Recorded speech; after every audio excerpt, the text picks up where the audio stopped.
And we're back with one more time. Horror Guys. It's the podcast where we talk about horror movies. As Two guys. usual, we've got 4 movies and a short. I'm Kevin. No, we don't. I'm Kevin. I'm Brian. We forgot to introduce ourselves. I'm Brian. He's Kevin. We are getting away from the regular formula a little bit this week. We got Just this week. we got 7 movies. Well, One is 5 for the podcast. Yeah, 5 for the podcast, and one is on the short side. It's like a documentary length. It's not a full. That was only like an hour, a little over an hour, wasn't it? The one, the Devil and Doctor and Father. Yeah, I think it was about an hour. Yeah. Yeah. Okay. All right. Well, So anyway, we're going to talk about horror movies. We are. As usual, not as usual. This time we've got 5 horror movies for you, and 2 are over at horrorbulletin.com. Well, what do we got? We got Renfield, a lot of new stuff. There's all new stuff, except for the last one. Yep. The Pope's Exorcist, Evil Dead Rise, Motion Detected, The Offering, Enys Men, and The Devil and Father Amorth. Sounds like a good lineup. Yeah, it was. And yet these are It was an entertaining week. All of these are 2023 movies, so we're not going to spoil them to death. No. We'll just get you some introduction and some commentary on these. But if you want to see the full thing, you can check it out on the website. HorrorGuys.com or HorrorBulletin.com has the full text of spoilery synopses for all of them. You betcha. What's up first? Well, No. he doesn't do that in the movie. He doesn't do that. Yeah. Anyway, we've got Renfield, Pope's Exorcist, Evil Dead Rise, Motion Detected, The Offering, Enys Men, and The Devil and Father Amorth. Now, before we get into it, Enys Men It's spelled funny. is spelled E-N-Y-S. We had to look up how you say it. It is not an American film. Yes. And it is, I'm not sure where you see it now. I've forgotten where we watched it. And The Devil and Father Amorth, those 2 are at horrorbulletin.com. You're going to have to go there to read the text. We're not going to talk about those here. But we did like both of them, basically. Mm-hmm. The Devil and Father Amorth is based on the real man. It's a real documentary. It's not a horror movie. We get to see the real guy that the Pope's Exorcist was based on. Yeah. And he looks nothing at all like Russell Crowe. Russell Crowe. And in real life, there was a lot less blood and violence than in the movie. There is a recording on the documentary. It's a video of him doing an actual real exorcism, and it's not terribly exciting. It was kind of underwhelming. It was, yes. Yeah. No pee vomit or anything like that. It's nothing like in the movies. Yeah. Okay, and if you go over to HorrorGuysShop.com, you can pick up a free copy of Horror Bulletin monthly issue number 20 there. Cool. If you've heard us talking about these things every month, well, here's your chance to try one for free. And issue 21 should be out within the next week. So, yay, all the stuff from this month's in it. Yeah. Horror Guy's Guide to the Halloween Films is available for free also, as is one of our fiction books, Jess and the Werewolf. Just go over to HorrorGuysShop.com, and there's a page of free books. You can just click on those and download all 3 if you want. Nice. Or you can order them from Amazon or wherever as paperbacks. But free is good. Free is good. All right, someone who is not free is Renfield. He's like Dracula's servant. Yep. Kind of trapped into the role. And this came out just this year. Directed by Chris McKay, written by Ryan Ridlett. I wonder if that's Ridley and I spelled it wrong. And Robert Kirkman. Stars Nicholas Hoult, Nicolas Cage. I definitely spelled that wrong. And Awkwafina. Hour and 33 minutes. Spoiler free, what happens? Well, this was very heavy on action and comedy, but it's got Dracula, so of course it's still horror. And there's a large violent body count. It's over the top with blood and gore, and through it all, it's very entertaining and really fun. Yeah, if you're looking for serious, scary Dracula, that's not this. No. I mean, he's there, and he is an actual monster. He's not a comedian. He's very deadly. Actually, I thought Nick Cage was the best part of this. He was a hoot in this. He was, definitely. Yeah, and I thought that he had real good moments here and there, too. You know, besides showing the monster side of Dracula, showing how savvy he is on manipulating people and the seduction of, handling people and He's controlling hundreds of years people. old. He's been doing He's this had for a some while. experience, yeah. But I thought that was really well handled. There's some quiet moments, where he's manipulating, and he's good at it. Yeah, it's well written, and Nick Cage does a good job at it. Yep. Yeah. Well, we open on Robert Montague Renfield, and he loves that middle name. Sitting in a support group. You've seen the trailer probably. It's that scene. And it's the Dependent Relationship Anonymous group. You think that's a real thing? Oh, probably something along those lines is, yeah. Well, there's really people trapped in those kinds of situations. Yeah. Yeah? Yeah. Well, we cut back to the 1931 Dracula movie, only now we have Nick Cage and Nicholas Hoult in the black and white roles. And this is Renfield coming in on the stairway, and you see Dracula up on the stairs. It's a very iconic scene from the original Dracula. And they do it perfectly. It's gritty and grainy and black and white. Mm-hmm. And Bela Lugosi looks identical to Nick Cage. Yeah. I was amazed at how close they looked in some scenes. Mm-hmm. Yeah. And they really don't look alike. No. They do here sometimes. Well, to us, he relays his role as the familiar of the Prince of Darkness. This is Renfield talking.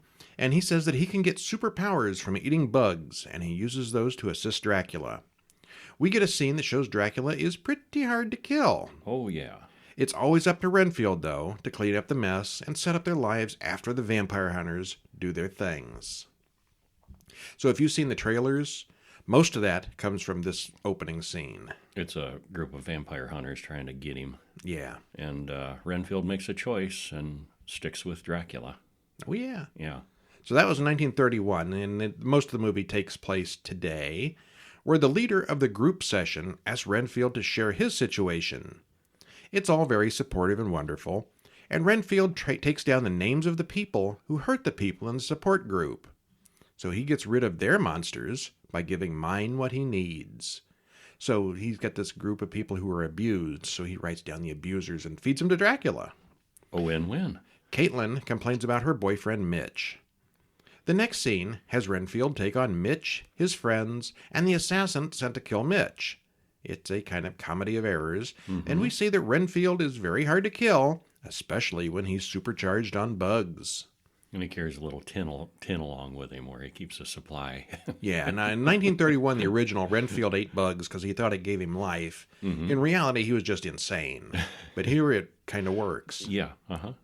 Well, Chris and Rebecca Quincy are two cops at a drunk driving checkpoint, and they arrest Tedward Lobo, the assassin's boss, and a major drug dealer. He's soon released by shady lawyers. Rebecca's sister Kate is with the FBI, and she wants revenge on the Lobos for the death of their father. Ted's mother, on the other hand, is a bit of a monster herself. Renfield tries to talk Dracula into settling down, so they don't have to run and rebase so often. Dracula reminds Renfield that his job is relatively simple. Bring him bodies. And he wants some good bodies this time. He's sick of the riffraff. He wants some virgin cheerleaders, and he's got this want list of what he's really craving. And of course, then Renfield sees a whole bus full of cheerleaders, and I forget one of the other things. He rattles off a few other things but too. They're all available. And they're all at this club, and he's like kind of rolling his eyes. Yeah. Okay, so basically the gist of the movie is Renfield wants out of Dracula's control, and it's not that simple. No, and it gets more complicated with the gang getting involved. There's bad guys, and there's cops, and there's lots of stuff going on here. Yeah. Okay, well, it's obviously more of a comedy than a horror film, but it's got Dracula, and it's a good Dracula, so it's here. Nick Cage is awesome here. Obviously, he's hammy and over the top because it's Nick Cage. Because it's Nick Cage, yeah. But it's still great. I mean, who wouldn't be over the top if they were Dracula?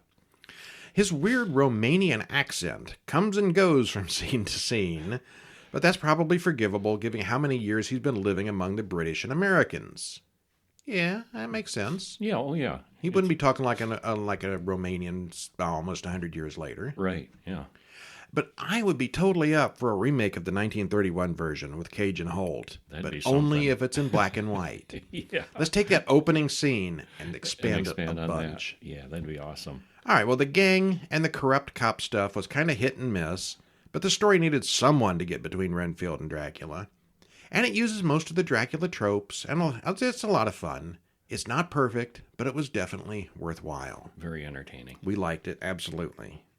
Let's get some Okay, exercise. We should exercise more, don't you think? well, who are we going to get to teach us these exercises? The Pope's exorcisist. The Pope's sexorcist? No, the Pope's exorcisist. Exorciser, like, okay. The Pope's Exorcist from 2023, directed by Julius Avery, written by Michael Petroni, Evan Spilotopoulos, and R. Dean McCreary. Stars Russell Crowe, Daniel Zovato, and Alex Esso. Hour and 43 minutes. Spoiler free. It's inspired by true events and based on a real man. We've seen the documentary. It really is. Yeah. But to say they bumped up the drama, action, and horror is an understatement. This is Hollywood. Yeah. The acting is fine in all the roles, and the effects and the makeup are excellent. Some viewers might think it was a little long and stretched out, but others might be good with the pacing. And if you remember The Exorcist from 1973, all that stuff with the demon and the Max von Sydow as the old exorcist didn't show up until like the last half hour of the movie. The Exorcist is kind of stretched out and slow too, if you want to look at it that way. A little bit. Nobody says that though. Yeah. And in the documentary, they mentioned that too, that was inspired by true events and a true case. And yeah. The documentary is interesting. You should read our check thing it on the out. documentary. It's something like 500,000 people a year ask for exorcisms in real life. But they probably mostly aren't as lively as these movies are. No, I we saw suspect not. We saw the actual one that he does, yeah. But he's just Father Amorth, the real Father Amorth, just comes across as a quiet, gentle man living a quiet, gentle life. And doing the exorcisms, but they aren't quite as dramatic as in the movie. Exorcism, huh? Must be Exorcism. Tuesday. Yeah. All right. Well, what happens in this Hollywoodized version of it? Well, June 4th, 1987, in Italy, Father Gabriel Amorth arrives in the village to investigate a report on a man's possession. He goes in to see the man, and he is kind of a mess, tied to the bed. And they have a brief conversation, and the father tricks the demon into possessing a pig instead. And then the farmer blows the pig away with a shotgun, much to the surprise of the junior priest standing next to it. Splat. Yeah, credits roll. But and it's interesting too because he talks about it later, and the real guy talked about it too. The psychology of somebody believes they're possessed. Well, this guy, he doesn't think was a real demon or real possession, but he went through this, and by doing this, the guy thought that he was cured, and it Kind of helped a him. psychosomatic placebo kind of thing. And he became better after that. I have taken the demon out of you. Oh yes, I feel much better now. Yeah, put it in the pig and then kill the pig, and hey, I'm cured. But then there was these real cases supposedly. In July 1st, 1987, Castile, Spain. Mother Julia and children Amy and Henry are Americans moving there, and none of them seem too thrilled with the plan. They meet Father Esquivel and Carlos, who are locals. The family just inherited this old abbey. It's huge, and they're all working hard to restore it. It's a dingy, creepy old place, but it's home for now. Henry hasn't spoken in almost a year since his father died. Well, meanwhile, Father Amorth attends a meeting in Rome about exorcism, and talking about the one he did a few weeks ago, and goes into the pig and so forth. And Amorth says he used the power of a suggestion to help a confused boy. He's the chief exorcist, and he acknowledges that most of his cases don't really require exorcism. They're mental cases. 98% of those cases, but the last 2% are the real thing. Well, the panel wants to dissolve his position. Even the bishops don't believe in possession. But he doesn't react well to that. He says he reports to the Pope, and he just kind of walks away saying, talk to the hand and talk to my boss. Up yours, archbishops. Yeah. Talk to my boss. Yeah, I'm out of here. At the Abbey, some workers hit a gas deposit and are injured. And in reality, they released something they shouldn't have. Oops. Yeah. Little Henry starts going into weird convulsions, and now he can talk again, except he's saying things like, "You're all going to die." So, medical tests all look normal, and the doctors just say it's some form of psychosis. From the family's point of view, Feels pretty obvious that Henry is possessed, and they called that local father, but he's not the priest that Henry wants to see. He's actually asking for an exorcism and asking for Amorth. So the Pope calls in Amorth and sends him to Spain to deal with Henry. And he shows up trucking along in his Vespa. Oh, the Vespa is the real star of the show. Yes. And part of it is Russell Crowe is such a big guy. And to see him puttering along on a Vespa is almost comedic. We see him driving the Vespa in Italy, and then he just shows up at the gates in this castle in Spain. Yeah. It's like 2,000 miles from Rome to Spain. We're assuming that he flew there at least some of the way and then, rented another Vespa or took it along with him in cargo or something. It rains in Europe. He didn't ride at all that distance. No.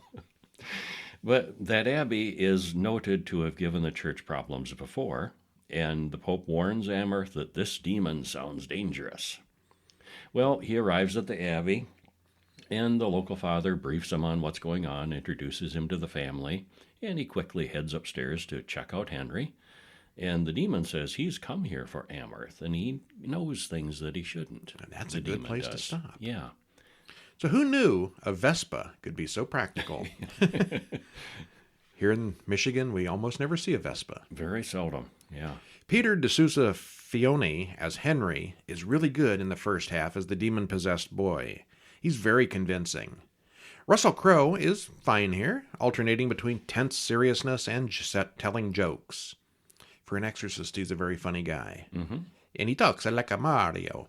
A little bit. Yeah. It's a kind of a bad accent. Mm-hmm. There is some gore and obvious body makeup involved here, and all the special effects are good and fairly minimal until the end. Kevin thought it was kind of slow and stretched out.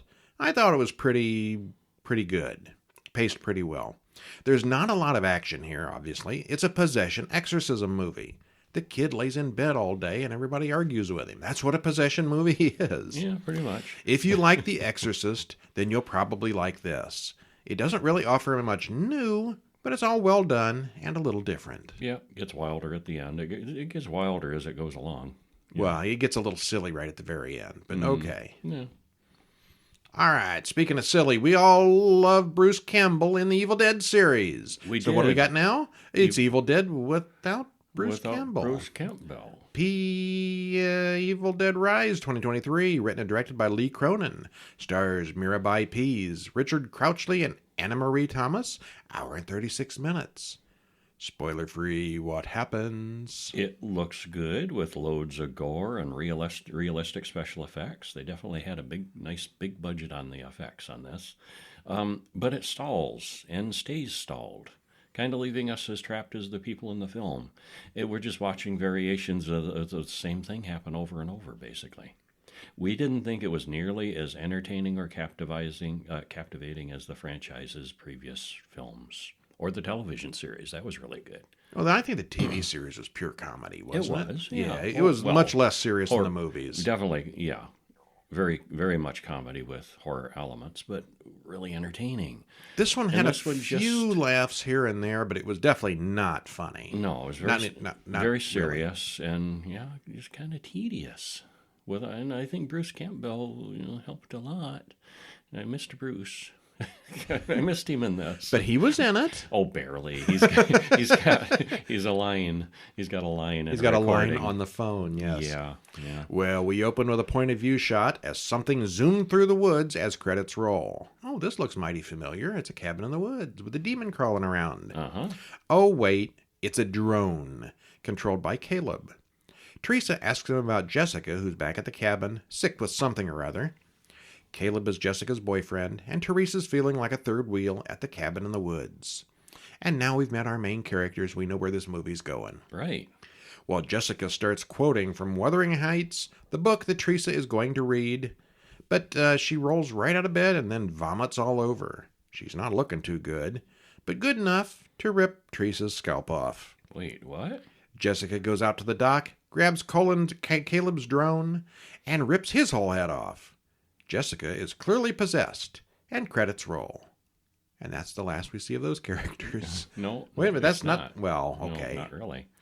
Well, yeah, but they're out of the rest of the movie for the most part. They are. We thought these were going to be the people the movie was all about. Nope. It's not. Psych. Fake. And that was really about the closest we're going to get to the original movies. There was a cabin in the woods, and we moved straight to the big city. Yeah, one day earlier. One day earlier, Beth is in a club's restroom taking a pregnancy test, and she's not pleased with the results. Mm-hmm. We cut to Bridget and meet her whole weird family. Beth arrives and makes Ellie jump. Jump scares. Oh, there's a lot of jump scares in this. There is, yeah. Beth tells little Cassie that ghosts aren't real. Ellie's husband and the kid's father has left them suddenly. Suddenly, there's an earthquake, and it leaves a deep hole under the parking garage. There's an old bank vault down there, so Danny climbs down to investigate. He finds a box full of old records and photos, as well as a creepy old book. The creepy old book. Danny shows the book to Bridget, wondering if it's worth anything. It's got jagged Venus flytrap teeth that open when he bleeds on it. Okay. Necronomicon. Yeah. Uh-huh. Doesn't really look like the original. It doesn't, but it's the same idea. Inside, there are pictures of demons and other weirdness. Bridget insists that Danny take the book back in the morning. Take that back down to the dark hole in the basement. Mm-hmm. Put it back where you found it. Danny plays one of the records, and it's got strange chanting, followed by a priest introducing the Book of the Dead to his followers. The recording tells all about the book. It then reads a resurrection ritual, and we see something coming toward their apartment building and possessing their mother, Ellie. The resurrection has occurred. And somewhere on that recording, it's you kind of hear Bruce Campbell saying, "It's a demon, put it away," or something like that. Yep, something along those lines. And that's his big contribution. That's his part in the He movie. literally phoned it in. Could have, yeah. Well, Beth, Danny, Cassie, and Bridget immediately see that something's not quite right with their mother. She says, "It's in me." And then she goes full exorcist. They soon find out that they can't leave the building due to the earthquake damage, or maybe it's dark forces conspiring against them. Ellie soon dies. Neighbors Gabriel and Mr. Fonda pray over her body. Then she gets up, not dead anymore, but clearly not quite human either. Well, she bites out Gabriel's eyes and makes neighbor Jake choke on it. Mr. Fonda shoots Ellie, but that barely slows her down, and she kills him too. Oh my. And that is basically the entire movie. She goes from one place to another, killing various people. And the demon, And that's it. kills various people, and Yeah. possessing various people, spreading from person to person. I mean, what we talked about is barely a half an hour in. If you've seen the previous movies, you know how hard the demon is to kill, because you kill the vessel and it just goes to another body kind of thing. Yeah. Yeah. Well, it's got the demonic point of view shots and the Book of the Dead from the previous films, but that's really about the only connection to the previous Evil Dead movies. If you look into the trivia, there are several homages and callbacks to other films, but they're so subtle that you probably won't actually notice them in the film itself. I didn't notice much of them. I didn't either, yeah. The makeup and gore effects are absolutely great. That said, we were honestly bored through most of it. I mean, if you don't watch many horror movies, it's probably fine. But there's no mystery here. Ellie gets possessed right away and spends the rest of the film trying to kill her trapped family. It's just a matter of watching one battle after another until it's over. I guess it's an okay action movie if you're a kid, but if you're looking for plot, any kind of plot, it's not there. Yeah, it's the demon. It's gonna win, and It's well made and looks good, but it's awfully bland and doesn't even begin to approach the quality of its predecessors. My rating is meh. It was okay. Yeah. People rave about it online, and there was so much advertising. Yeah, there's a lot of raving. I don't rave over it. I didn't hate it, but it wasn't good. Just middling. Yeah. What's next? Motion detected, kind of a indie-ish level sort of thing, but superbly, I thought. Written and directed by Justin Gallagher and Sam Rosime. Stars Bob Clendenin, Roland Buck III, Caitlin McMullen, and Natasha Eska. Hour and 20 minutes. Spoiler free. It mashes up a few ideas that have been explored before, and it does a nice job with it. There's Ghost in the Machine and an evil eye meets mental illness. Evil AI. Did I say Evil eye? eye. Evil AI. Yeah. Meets mental illness and isolation. This was a cast and a crew with relatively little previous work under their belts, and it was really a win overall. Yeah. Thought they did a really nice job with it. And the question is it just an AI or is there more going on? Yeah, I think there's got to be more going on. I think it's a mix. I think maybe a supernatural force is, able to use the AI as a tool to manifest itself somewhat. The filmmakers couldn't quite decide which way they wanted to go. But it's never fully explained, which I thought was interesting. Yeah. Well, a girl sleeps in her bed, and the door opens, revealing a strange red blinking light. She goes outside to play and sees the window of her house glitch like in the Matrix. The smart house detects the little girl walking around inside, and then the girl gets sucked into the red light, and the smart house says, all clear. Empty house now. Well, later on, the realtor shows a young couple the house, and it's really nice. Yeah, it is. The previous tenant just sort of vanished for some reason. Yeah, so it's fully decorated and furnished. Ava and Miguel like the place, but she wants a place in the gated community. Their house in Mexico City was supposed to be safe. That didn't work out so well for her. We don't know the details yet, but we will find out later. Mm-hmm. The realtor overhears that, so she kind of overhears everything they says on her phone. Yeah. So she shows them... She's tapped into the security system where which there's hears cameras all over the house, cameras and speakers. Yeah. Yeah, she overhears her concerns and then shows them the security system, and they agree to take the place, and then they all leave. The realtor gets ready to leave, but the security system says there's still someone on the third floor. The system won't allow her to leave, and she gets a little creeped out. We then watch newspaper headlines about a serial killer as the credits roll. All right, so it's a house with a security system. Mm-hmm. Almost as soon as they enter the new house, Miguel has to fly back to Mexico City for business. And I was thinking all along he's going to have an affair out there, and it didn't happen. No. That wasn't where this was going. No, he's a sincerely good guy. He'll be gone for a week, and Ava doesn't feel safe in the house alone. But he assures her it's a safe neighborhood, plus there's that nice security system. Once he leaves, Ava explores the whole house. That night, she can't figure out how to turn the stupid alarm on. The next morning, the guy from Diablo Controls arrives. He's the alarm technician and shows her how to set up a passcode.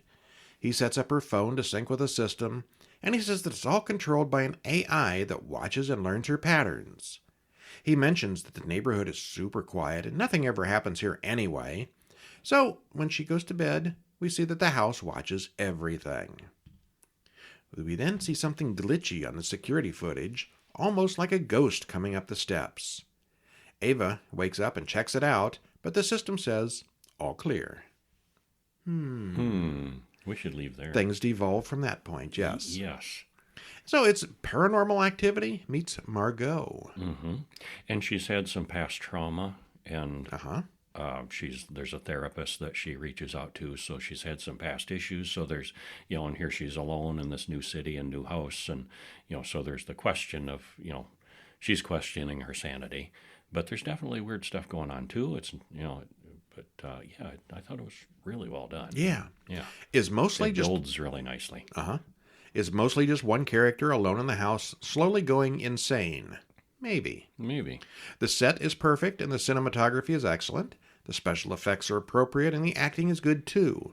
It starts to drag just a little when the man calls her about his own house. There's somebody else with that kind of security system, but it doesn't drag too badly. The story isn't especially innovative or new, but it's well executed and entertaining, and I think we both recommend it. Yeah, I liked it a lot. Yeah.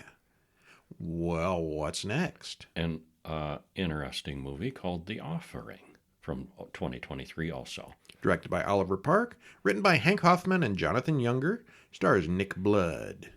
Could you have a better name for a horror movie? Such an awesome name. Who are you? I'm Nick Blood. Also Emily Wiseman, Paul Kaye, and Alan Corduner. Hour and 33 minutes. Spoiler free. Who read the last one? Oh, I'll read this one. Okay. Yeah. Spoiler free. It's a well-made... Did you mean I'll read the Whose turn is it? Yeah. Go ahead. It's a well-made movie in every way, and it was entertaining. But much of it just didn't feel like anything we haven't seen before. Just sort of repackaged. Kinda. But hey, you remember that movie, The Exorcist? Yeah. What And if they were all Jews? and remember other, it kept reminding me of other things I'd seen, demonic things and other movies. And A lot of the folk horror type yeah, things, too, yeah. yeah. But they did such a nice job with it, though. It was good, I was yeah. really entertained. Yeah. Again, nothing terribly original here, but it was well done. We enjoyed it. Yeah, thoroughly. We open at a house with "Don't Feed It" painted on several of the walls. Yosiel, is that pronounced? Is I that think. Yosiel? An old Jewish man kills a chicken and spreads its ashes in a big circle. An old woman comes in and tells him to stop. He reads in Hebrew as the unseen demon makes noise all around him. And then a young girl comes in and says he knows what happens when she doesn't feed. He says he'll never feed her again. So apparently this is the demon taking the form of a little girl. And she says, well, she'll reunite him with his wife. Well, so he lets the demon possess him, and then he stabs himself in the heart. Tricked ya. Yeah, trapped it. Credits roll. And then we cut to Borough Park in Brooklyn. Well, that's where we were anyway. We were explained where we were. Claire and Arthur talk in their car. His father is super Jewish, and he was rude to her the last time they visited. Arthur has married a non-Jewish woman. A non-Jewish woman. That doesn't fly real well. Yeah, this is a very devout community. Arthur says the old man will lighten up now that Claire's pregnant with his grandchild. And they go inside. There's a religious service in progress. It's a funeral. Art's father is a mortician. It's a funeral home. Well, old Saul doesn't seem so bad this time. He apologizes for not coming to their wedding, and we also hear by phone that Art needs to use his father's house as collateral for a loan taken out for their in vitro procedure, or they're going to lose their own house. Saul's got a photo of Sarah, a child, and he says something bad happened to her. And that's the child that... the demon child. The demon child, yeah. Well, Hamish talks to Art. This is Saul's brother, I believe. It's an uncle, isn't it?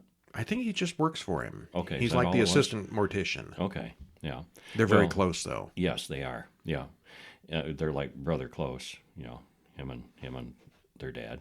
And it's clear that Hamish doesn't approve of him or his non-Jewish wife. And they're morticians, and so Art is aware of apparently, clearly Art has worked in the business before. So he helps, and they've got Yosiel's body, the guy that stabbed himself. And the knife is still stuck in the old man's chest. Hamish warns Saul that Art probably came home because he wants something. He doesn't trust Art. Now, right then, they're in the mortician's funeral home, and the dead man is laying in there on a body bag with a knife stuck in his chest. And I'm saying, that's not how this works. I don't think it is. It isn't. And later on, it's explained that they haven't done the police report. This is not appropriate. Yeah. And they should all know this at this point, but yeah. they don't seem too weirded out about it. They're not doing anything shady, but this isn't the way this is supposed to go. Yeah, they kind of took him directly there without going through the police or reporting it or anything. But that goes badly. Yeah. They should have done it by procedure. Because Art pulls out the knife and breaks the amulet that the old man is wearing. And the lights flicker for a minute, and Art gets really jumpy. Saul comes back in and finishes with the body himself. He sees the writing on the knife, realizes that something is up, but it's too late. We should probably stop there. Something got out. Yeah. Well, we already saw the something, actually, yeah. Yeah, it was trapped, and now it's a problem again. Yeah. And it gradually builds and becomes more of a problem. Yes. All right, well, the creature in this one is very effective. It's sort of like a Jewish version of the autopsy of Jane Doe and The Exorcist. Yeah. There's a lot of loud noise jump scares in this, which is kind of lazy, but the sets and the cast are excellent. Mm-hmm. It's a basic possession movie, but this time with a more Jewish angle. Well, and it's a demon that eats children. It's more of a creature, too. Okay, yeah. It's not just a straight-up possession. Uh-huh. It's interesting and good, but again, there's not too much new here. All right, and that is it for the movies we're going to talk about mostly. And then we watched one called Enys Men, which you can read the reviews over at horrorbulletin.com. Spoiler-free. It's actually pronounced Enys Men. It's spelled... Ew, how it's British. Spelled funny. Yeah, well, Welsh. Welsh. Oh, that's even worse. I think it's Welsh, yeah. But it's only got 4 letters. It can't be a Welsh word. It's Cornish. Okay. Cornish for Stone Island. Yeah. Enys Main. Enys Men. There's very little dialogue in this movie. It's one person alone on an island for the most part. Mostly, yeah. One woman there to study plants, and things get weird. It does. Yeah, yes. and it's beautiful to look at. It's very, very quiet, and This is one of those ones you're either going to love it or you're going to think it's the most boring thing since Skinamarink. I think so.